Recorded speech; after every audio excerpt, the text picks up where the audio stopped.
During the Nazi regime, there were figures who turned the ideology into concrete acts of terror. One of them was Amon Göth, SS officer and commander of the Płaszów concentration camp. His name does not appear among the ideologues, but it does among those who carried out the extermination with their own hands. He didn't just command a camp, he turned it into a place of arbitrary death, punishment without reason and absolute control. Goth was directly responsible for the suffering of thousands of people, mostly Jews. His power did not depend on bureaucracy, but on his armed presence. During his time in charge, men, women, children and the elderly were executed without trial. His crimes were not hidden, they were part of the system. Was Amon Göth an executor of Nazism or a sadist with absolute power?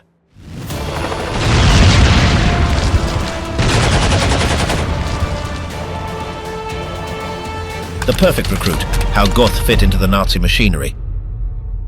In the mid-20s, Amon Göth began to move in nationalist circles in Vienna. He attended meetings, read pamphlets, and associated with people close to the emerging Nazi movement. He did not hide his ideas. He spoke clearly about the need for order, hierarchy, and the reconstruction of German identity. For him, the National Socialist Party offered a concrete solution to the crisis. In 1930, he officially joined the NSDAP. The party was still weak in Austria, but Göth already saw it as a path to power. A year later, he also joined the SS. From then on, his life changed. He left behind the business routine and became part of a political structure that demanded obedience, discipline, and action. The combination of his personal ambition, Nazi ideology, and the interwar context pushed him to rise quickly.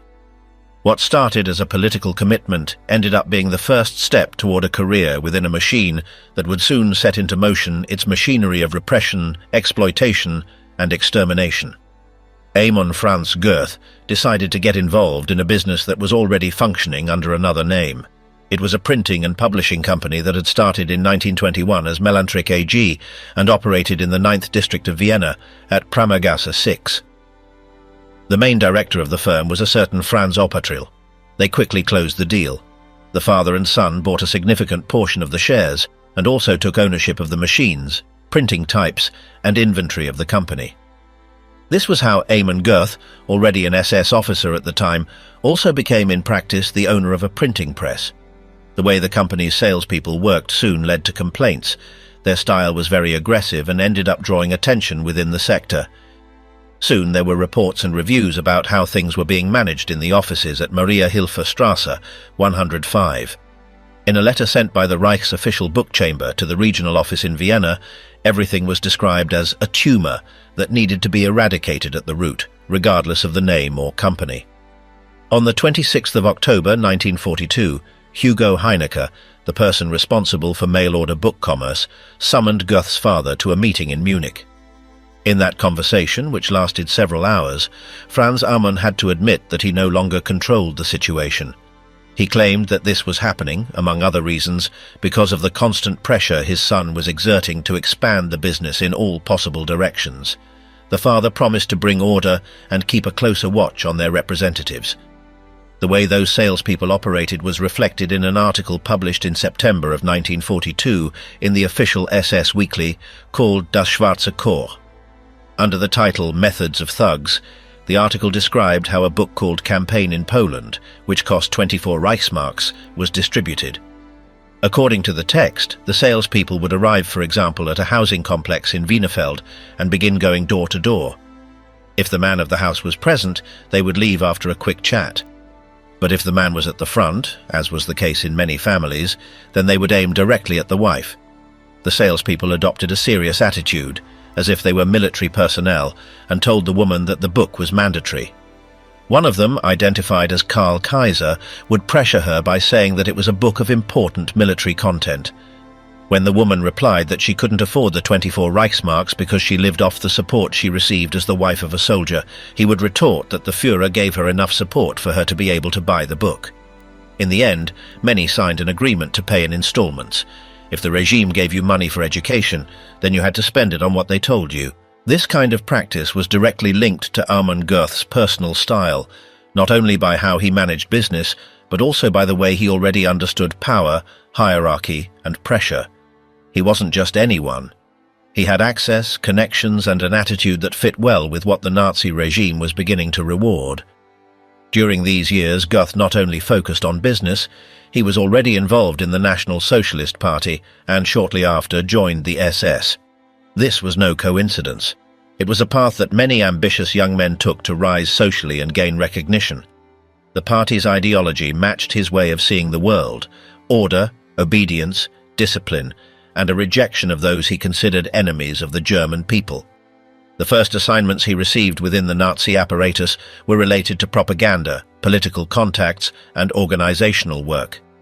It is not known in detail what he did during this early stage, but his superiors saw him as someone reliable, direct, and without hesitation when it came to difficult orders. Upon joining the SS, Göth began to be part of a select group. It was not just a military structure, it was a network of loyalties, privileges, and special tasks. For many, joining the SS was a way to shield themselves from civil problems and advance faster than in ordinary life. For Amon Göth, it was that and more, a gateway to an environment where brutality was not only tolerated, but valued. As an active member, he attended political and ideological training courses. Doubts were not taught there, only certainties. The enemy was defined, the mission was clear, and the individual had to be willing to obey without question. Göth did not stand out. He fit in quickly and showed a willingness to take on tasks with authority. In a short time, his name began to circulate among those who organized the party structures in occupied areas. He was the type of person who didn't ask too many questions and knew how to act without drawing attention too soon. He knew when to push and when to execute. This, within the Nazi apparatus, made him useful. His career began to pick up speed, not because of charisma or intellectual abilities, but because of his efficiency. He was willing to go beyond what was asked of him. He had not yet arrived at a concentration camp, but he was already moving in environments where contempt for other people's lives was starting to be normalized.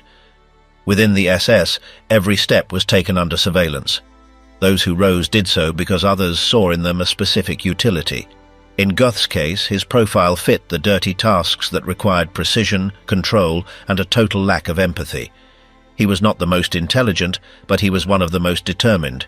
For the regime, that was enough. In parallel with his internal duties, Göth maintained some connection to his family's businesses. His surname still carried weight in the Viennese commercial world, and his contacts allowed him to move easily between civil and military spheres. This double life between the businessman and the officer did not weaken him. It strengthened him. He knew how to make the most of every opportunity. While others tried to follow rules, he understood that the Nazi system rewarded those who knew when to break them, as long as it was in the right direction. This mentality gradually pushed him toward places where obedience was not the only thing that mattered. Initiative was also required. By the time this stage ended, Amon Göth was no longer just an affiliate or a beginner. He was an officer in training with real connections, a reputation as an executor without flaws, and his sights set on larger tasks. The next step was already close. Krakow, ghetto liquidation and rapid rise. When Amon Göth was assigned to Krakow, he already had a solid track record within the SS. His transfer came at a key moment for the extermination machinery. There, the Nazi regime was preparing the total cleansing of the Jewish ghetto, an operation that required not tact, but decision and cold-bloodedness. For that, they chose someone like Göth. The operation in Krakow was not just about moving people. The goal was to eliminate what the regime considered a problem. At the heart of this task was Amon Göth. He was assigned to organize and carry out the liquidation of the ghetto, which involved separating those considered fit to work and eliminating the rest. The instructions were clear. There were to be no doubts, no pauses. Göth arrived at the location with his uniform in order and the mentality that was expected. He didn't ask why or for what purpose. He received orders and got to work. His reputation preceded him, someone who wasn't afraid to get his hands dirty if the final result was effective. In the ghetto, the days began to move faster, filled with noise, gunshots and fear. The streets, once full of families, vendors and children, were now hallways of terror. Göth supervised the movements from high points or in the midst of the action. He didn't delegate everything. He liked to observe closely how the teams functioned. If something didn't go as he wanted, he intervened immediately. During the days of the operation, mass executions were recorded. People who could not walk, the elderly, mothers with children, were separated and taken to areas where they disappeared. There were no formal records or official lists. Everything was done according to the judgment of the officers present, and Göth was among them, setting the pace. Those who survived those days remembered him as someone who gave quick orders and did not hesitate. He would shoot if he deemed it necessary.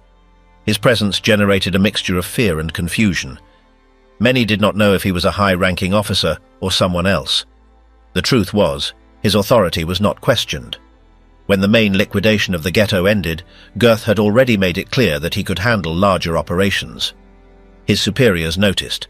Shortly after, he was appointed commander of the new forced labor camp in Płaszów, built on the land that had once occupied the ghetto. That area, which had been a neighborhood, would now become a place of confinement and death. The new camp was quickly set into motion. Barracks, barbed wire, and watch points were built. Göth settled in a nearby house with a view of the site. He coordinated the general control of the camp from his residence without external supervision or restrictions. Public executions became routine. Sometimes they were collective punishments, other times for minimal reasons, such as a mere glance exchanged. Göth's rise was rapid because he delivered results. The SS did not reward thought, but action, and he was constant action. The reports sent by his superiors highlighted his controllability, his firmness, and his obedience. That was enough to keep climbing. In a short time, the camp grew. More prisoners arrived, the facilities were expanded, and workshops for production were set up. Forced labor was part of the punishment. Many did not survive more than a few weeks. Hunger, beatings, diseases, and executions constantly reduced the population. Although the camp was part of the official system, Göth managed certain things his way. He controlled the supplies and regulated who received even the smallest privilege or ended up in transfers. He also organized selections for deportations. Those who couldn't keep up were sent to other destinations, almost always deadly ones. His leadership style was not questioned at the time. The results were visible. An active, efficient camp with no incidents of disobedience, but the price of that control was high. Later testimonies spoke of his unfiltered cruelty, of punishment scenes in front of groups, and impulsive reactions to any offense. His relationship with the prisoners was one of total contempt. He didn't see people. He saw numbers, tasks, and obstacles. There was no room for compassion or dialogue. If someone was late or made a mistake, the consequence could be a shot. This level of brutality was part of the daily life at Płaszów. Göth's figure also grew beyond the camp. Other officers knew who he was. His name began to circulate among the higher-ups who coordinated the transfers of prisoners. His style became a reference for other smaller camps. What happened in Płaszów was not a secret, but it was also not a cause for complaint within the Nazi apparatus. From his house, where he was isolated from all control, he organized the camp's operation without interference. He received visits, had good food, and maintained a routine separate from the rest. This contrast became part of his identity. During this period, the first discreet criticisms also began to arrive. Some within the regime considered that his style could be too noisy. But there were still no signs of a slowdown. As long as the camp kept functioning and the numbers were in order, Göth continued to have the necessary support. His rise was not just military, it was also symbolic. He became the model of a commander that the system could use anywhere, obedient, firm, without doubts or weaknesses. But his excess of power and his tendency to act on impulse began to draw the attention of those monitoring from higher up. At this point in his career, Amon Göth was more than just an officer. He was a useful cog for the regime, an effective tool in a system based on fear, control, and elimination. Płaszów, from labor camp to personal extermination zone. The Płaszów camp started as a site for forced labor, but under Amon Göth's command, it became a place of extreme punishment and constant death. Although it did not have gas chambers like other centers, the daily violence reached similar levels. Göth controlled every aspect of the internal functioning, from the shifts to the punishments.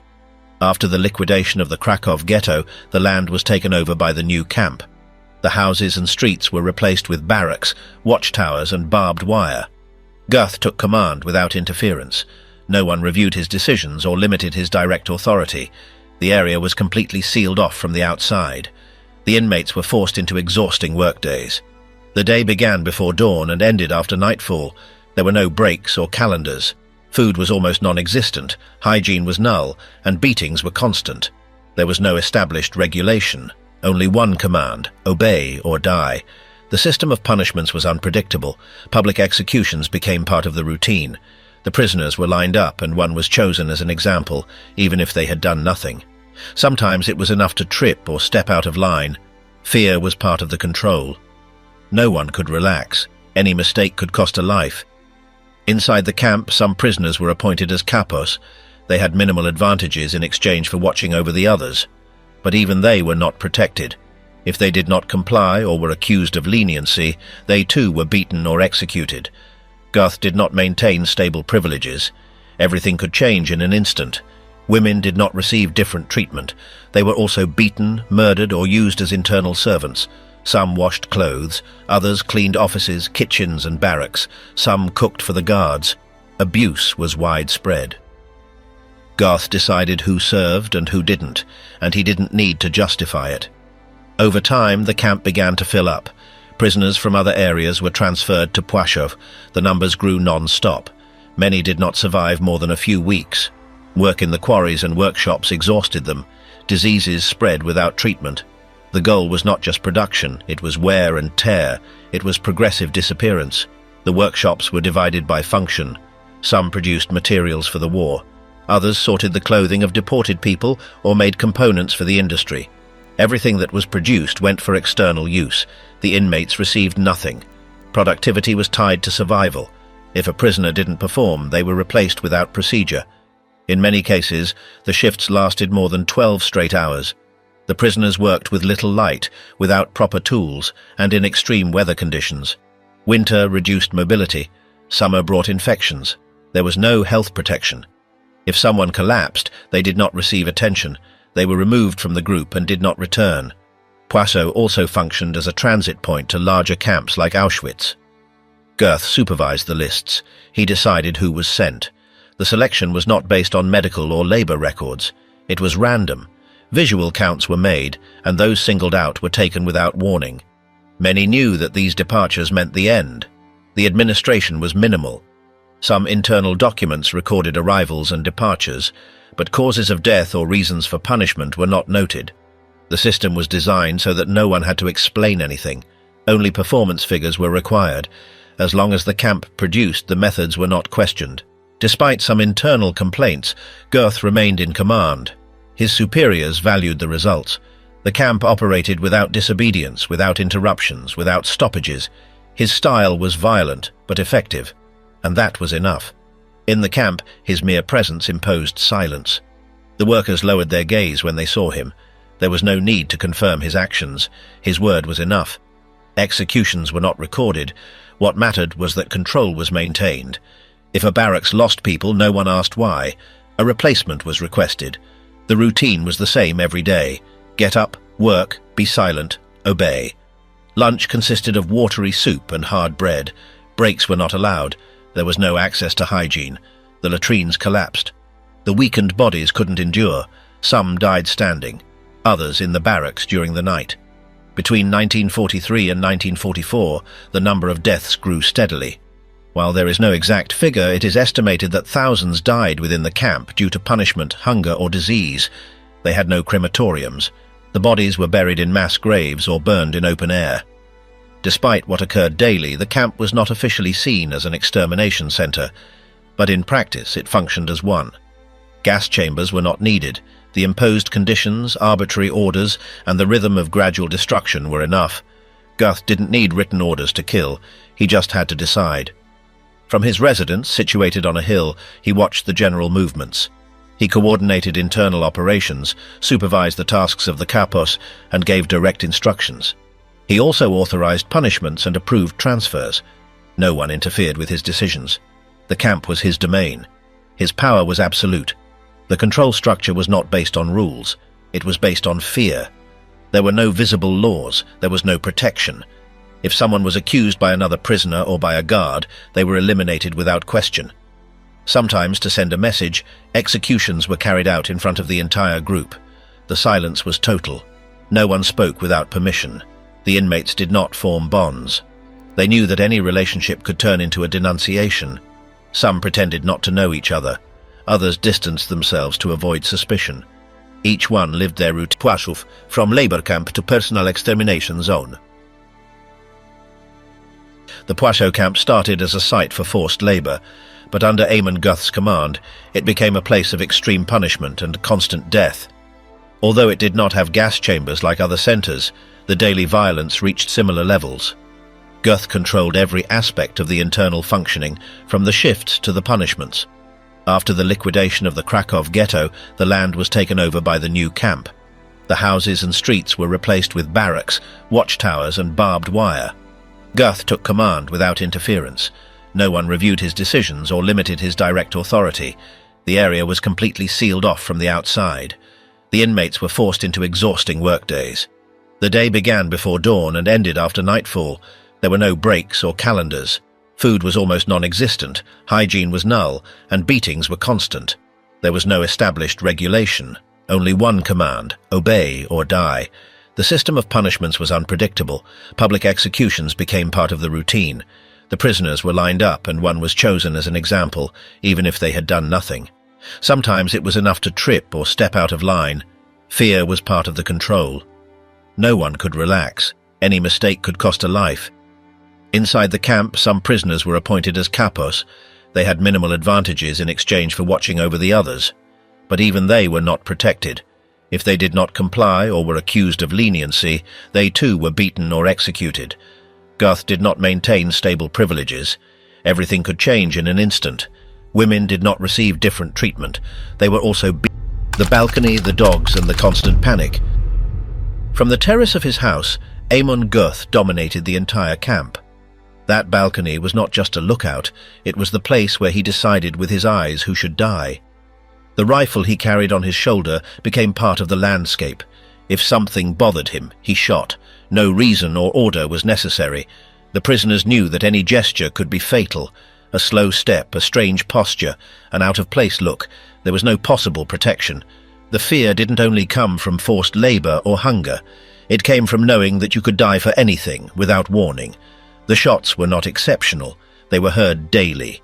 No one knew who he was aiming at, but everyone knew where they came from. Witnesses stated that he could kill several people without leaving his house. It didn't matter if they were children, the elderly, or the sick. Over time, the prisoners learned to move rigidly, to avoid drawing attention. But nothing guaranteed survival. Randomness weighed more than behavior. There was no way to be sure. Along with the rifle, Göth had another equally feared resource: his dogs. Trained to attack, they obeyed immediately. A single command was enough to release them. The bites were violent. Sometimes the attack ended in death. The dogs followed him closely. If they were unleashed, no one stopped them. Once it began, there was no turning back. The inmates knew that interrupting the attack was unthinkable. Even those who worked near him, kapos, cooks, cleaners, knew they were at risk. A minimal mistake could cost them their lives. No one was safe. Terror was part of the system. Göth didn't need to shout or threaten. His mere presence was enough. The camp operated without protests or escape attempts. Everyone knew they could die at any moment. No explanations were given, no trials. It just happened. Some executions were public to set an example. Others were private. In both cases, the effect was the same: constant fear. It was a clear message. Power was absolute and answered to no one. Even some German officers who passed through the camp noticed his brutality. But as long as the place functioned, no one questioned it. The methods didn't matter. It wasn't just the prisoners who suffered. Those doing domestic or maintenance work were also exposed. A broken plate, an item poorly folded, any oversight could end in a deadly punishment. Arbitrariness was extreme. The dogs were as feared as the rifles. It wasn't known what would provoke the next attack. Uncertainty was part of the punishment.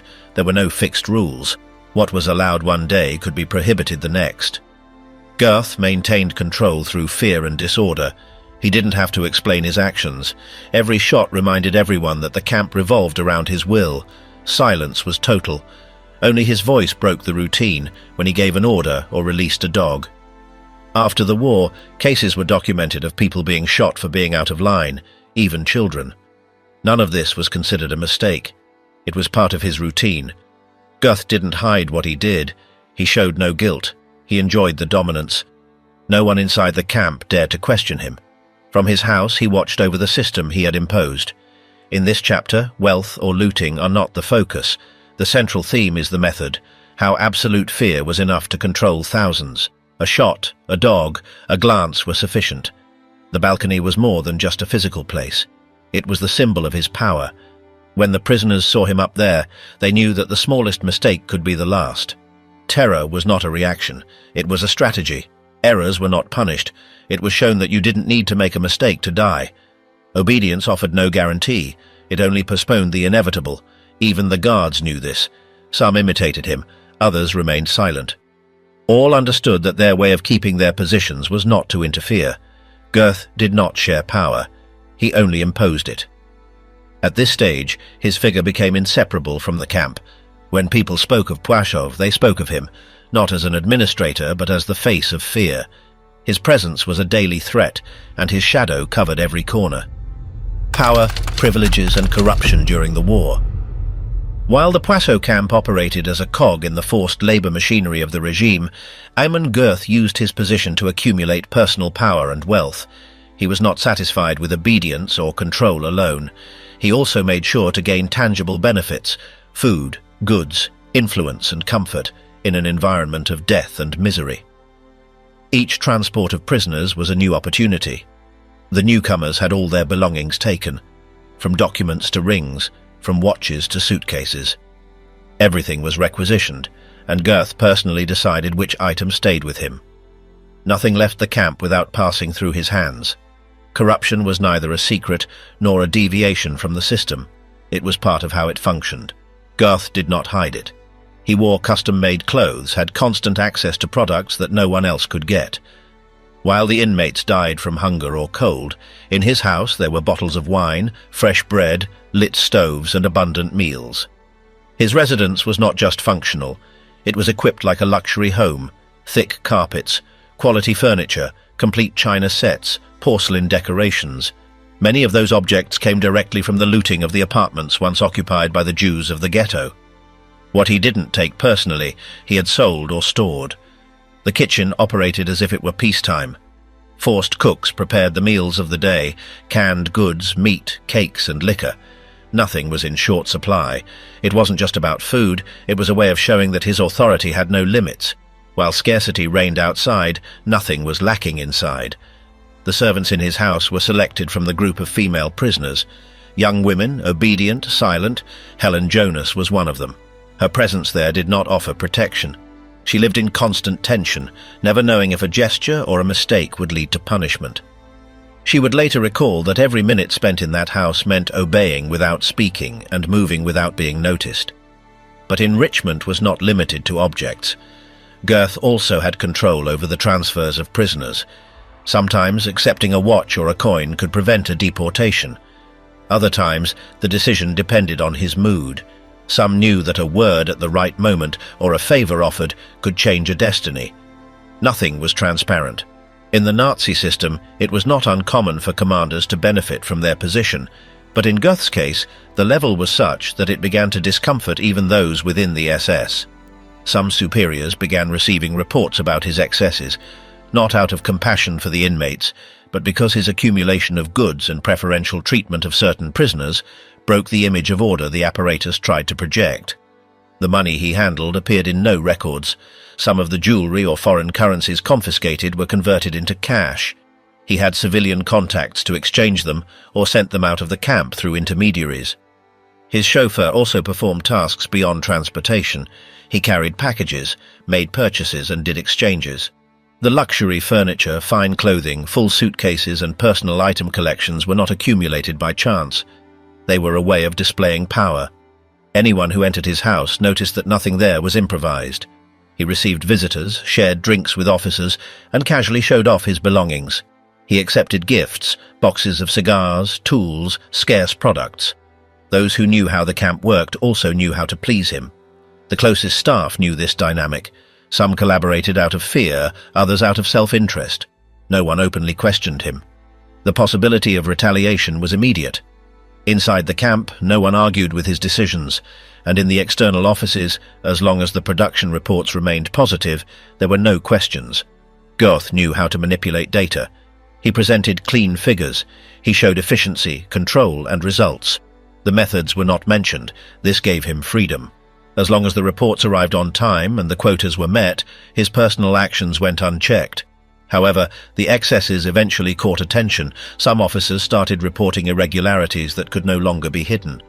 There were rumors of rooms filled with undeclared objects, unauthorized external sales, and the use of prisoners for personal tasks that weren't listed in any regulations.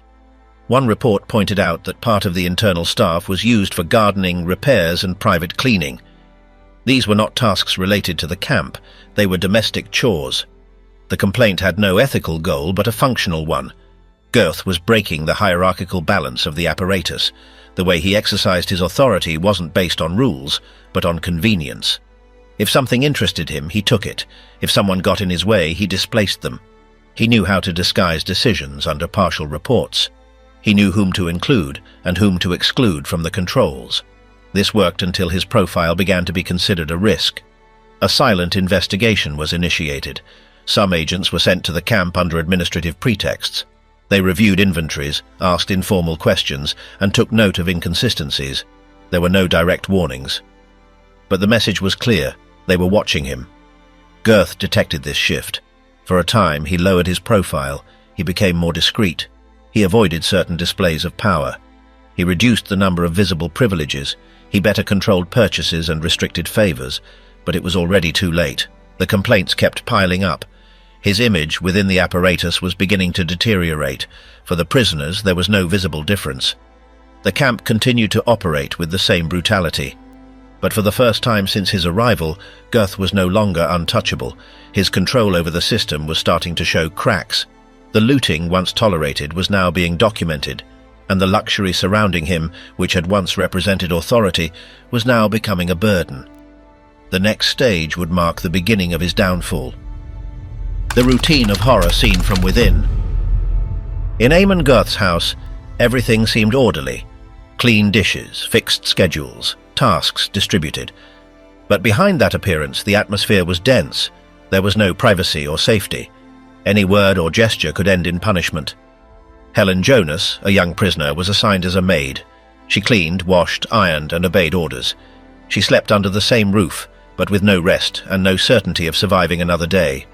Her testimony, given after the war, didn't only focus on the camp. She also spoke about life within that house. Each day was marked by silences, unexpected orders, and immediate violence. She couldn't speak, comment, or fail. Helen was not alone. Other women carried out domestic tasks, cooking, laundry, cleaning. Some saw Göth up close, others barely exchanged words. But all knew that inside that house there was no room for error. If something went wrong, the reaction was immediate. From the windows, the camp could be seen. Bodies in line, forced marches, gunshots. Inside, the contrast was total. Hot food, luxurious furniture, silence. But the fear remained.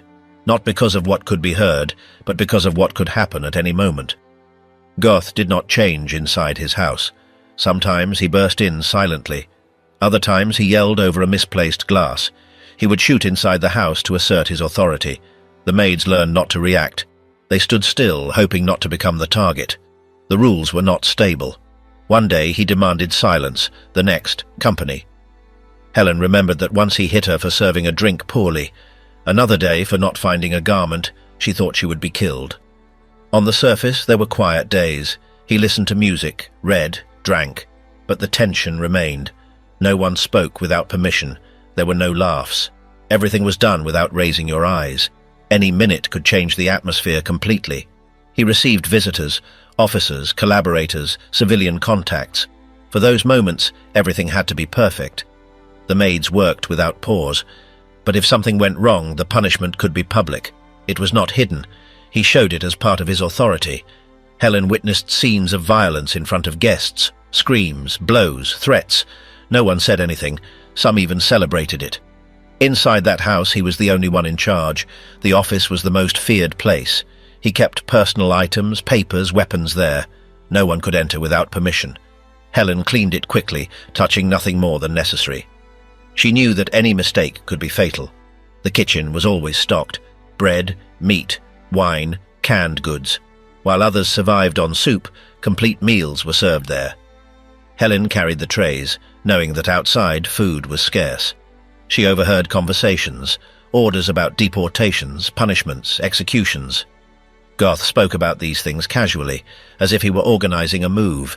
Names were numbers, lives, obstacles. Helen listened without commenting. She knew that her silence was her only protection. When there were tensions in the camp, the atmosphere inside the house worsened. Goth took out his anger on everyone. Maids, guards, dogs. Anyone could become a target. No one knew if that night would be their last. Helen didn't feel that being inside was a privilege. On the contrary, she was closer to danger. Proximity didn't protect her. It exposed her. She learned to blend in, to remain silent, to not stand out. He had fixed routines. He would wake up, inspect the camp from his window, go out on horseback, and return at dusk. If the day had gone badly, he would take out his frustration on whoever was closest. The nights were worse. Shots could be heard. Sometimes he would go out in his robe with the rifle. Other times he would ask for something special. Nothing was predictable. Everything was tense. The maids knew they shouldn't approach. Cleaning was a daily task. The beds, the bathrooms, the objects. Helen learned to leave no trace, to not move a decoration, to leave no mark. She knew that he noticed everything, and he used any detail as an excuse to punish. She thought several times that she would die over the smallest things, a cup placed incorrectly, an inappropriate look. That was the logic that dominated her life. There didn't need to be a reason to disappear. There was no bond between the maids. Each one lived their fear alone. They greeted each other. They carried out their tasks, but they shared nothing. Terror was individual.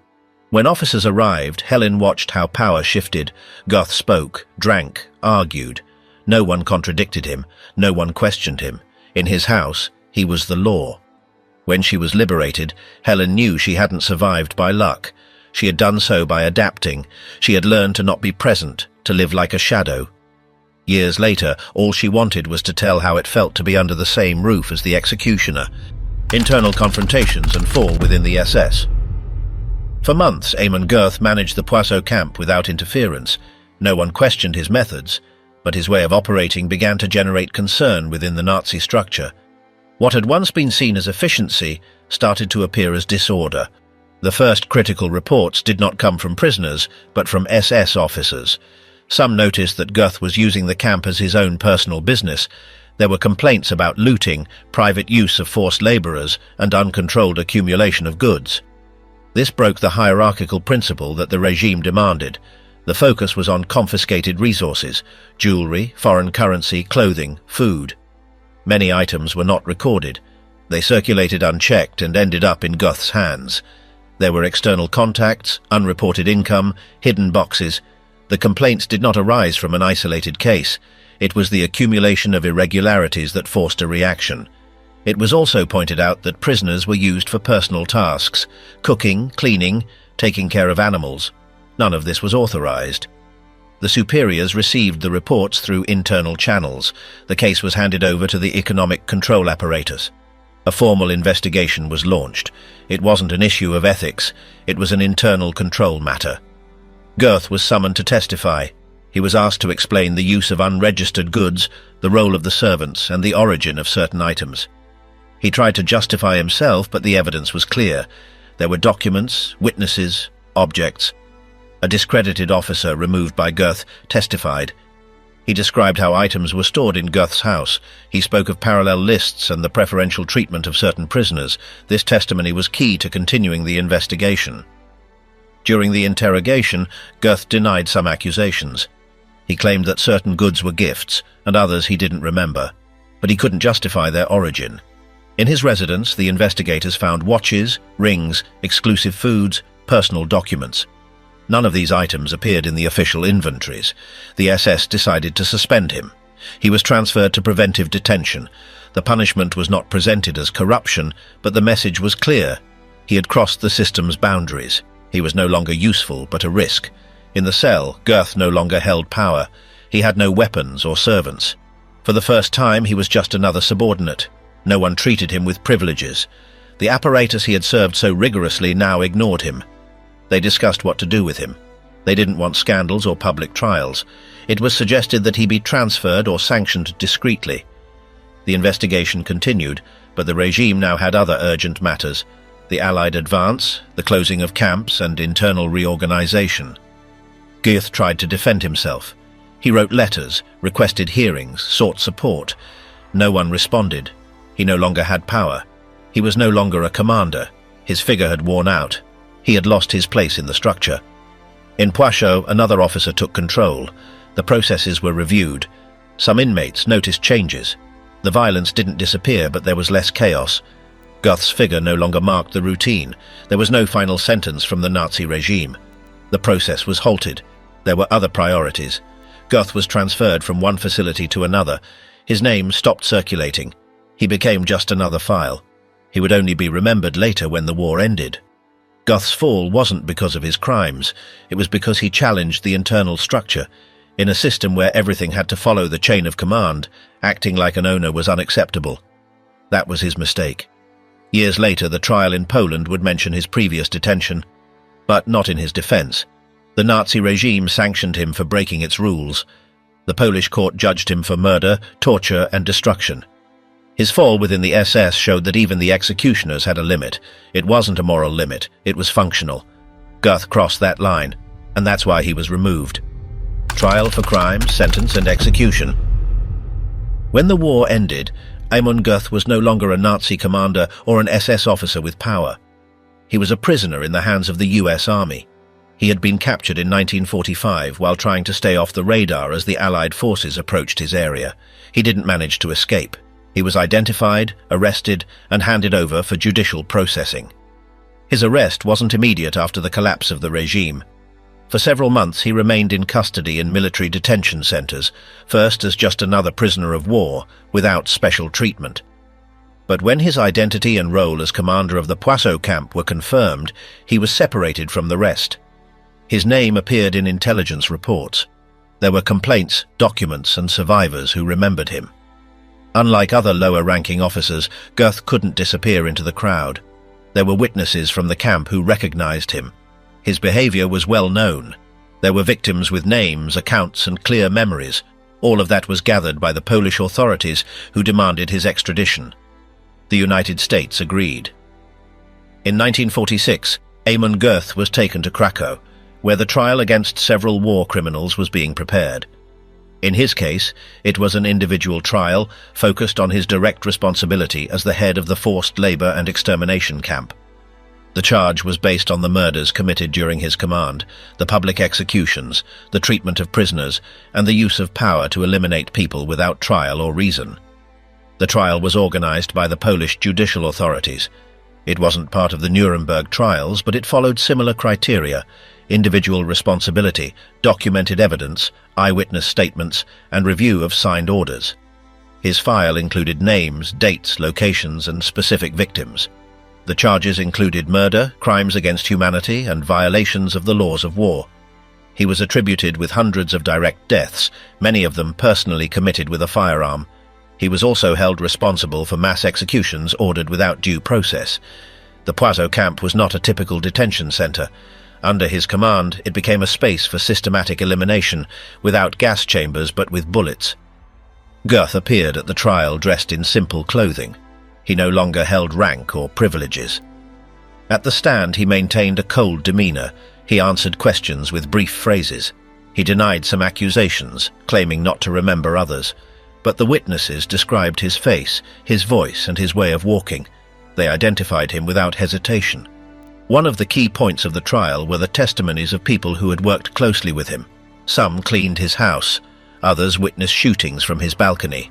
Former German officers also spoke, confirming his direct style, his contempt for human life, and his excessive use of violence.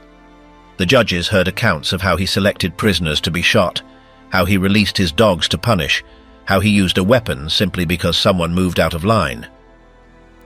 Documents were presented bearing his signature, with orders for transfers, punishment, or elimination. There was no doubt about his authority. One of the most important witnesses was Helen Jonas, who had worked as a forced maid in his house. She recounted her entire experience: the daily fear, the shouting, the beatings, the shootings within the house, the abuses without cause. Her testimony revealed the violence Göth exercised even in the domestic space. Internal inspection reports that the SS had drafted before the end of the war were also presented. While these documents spoke of corruption, they included details about his way of running the camp. Sketches, deportation records, and lists of prisoners who had been murdered were shown. The accused attempted to defend himself. He claimed that he was following orders, that he had no choice, and that his actions were within his role. He argued that it wasn't about crimes, but about applying rules within his own system. But the judges found that he had acted on his own, and that his brutality went beyond any official function. The verdict came in 1946. He was found guilty on all charges. The court determined that he was directly responsible for mass murders, torture, and for creating an environment of terror. He was considered the material author of crimes against humanity. The sentence was the highest: death by hanging. Göth showed no public remorse. He did not apologize, did not cry, and did not explain anything. He maintained the same distant tone he had throughout the trial. When the sentence was announced, he made no comments. The execution took place in Krakow, in the same area where he had once commanded the camp. A gallows was set up, a small group of witnesses was summoned, and the sentence was carried out. The location chosen was symbolic. He died where he had ordered so many deaths. There was no ceremony, no honors, no funeral. His body was buried without a name. That day did not make international news. Outside of Poland, attention was focused on Nuremberg. But for those who had lived in Płaszów, that act marked the end. The man who shot from his balcony, who yelled without reason, who looted the belongings of the dead, was no longer there. Over time, his figure reappeared in archives, reports, and films, not for what he thought, but for what he did. His daughter, born in another country, learned years later who her father had been, and the surname remained as part of a history that cannot be erased. The trial of Amon Göth was one of the first to show that a camp commander could be judged not for their ideas, but for personal actions. It was proven that not everyone acted on orders. Some made decisions, some executed by initiative, and that was what sealed his conviction. The judicial records still hold the statements, the minutes, the photos, the dates. Every victim, every shot, every voice is documented. It's not about telling a story, it's about leaving a record. Göth used the power he had to kill, and he ended up in the same place where he began doing it. Amon Göth was not just a Nazi officer. He was the man who turned the Płaszów camp into a center of executions without rules, where punishment needed no explanation and death was part of the routine. From his balcony, with his dogs or with a simple order, he imposed a personal regime of terror within the extermination system of the Third Reich. For years he acted with impunity. He stole, commanded, killed, and enriched himself while running a camp that wasn't designed to kill, but, under his command, fulfilled that function. When his conduct began to unsettle the Nazi apparatus itself, he was removed for disobeying the structure, not for killing. Captured after the war, he was handed over to Polish justice. In that trial, it wasn't an ideology that was judged, but a man who personally decided to execute hundreds of people. The verdict was clear: guilty of murder and crimes against humanity. He was hanged in the same place where he had once commanded his camp. The judicial files preserve the names, the dates, and the testimonies. There's no room for doubt. Amon Göth's case shows that Nazi terror wasn't just a system, but also a collection of personal decisions. This documentary has told the story of what that man did, how he did it, and how it ended. No interpretations, just facts.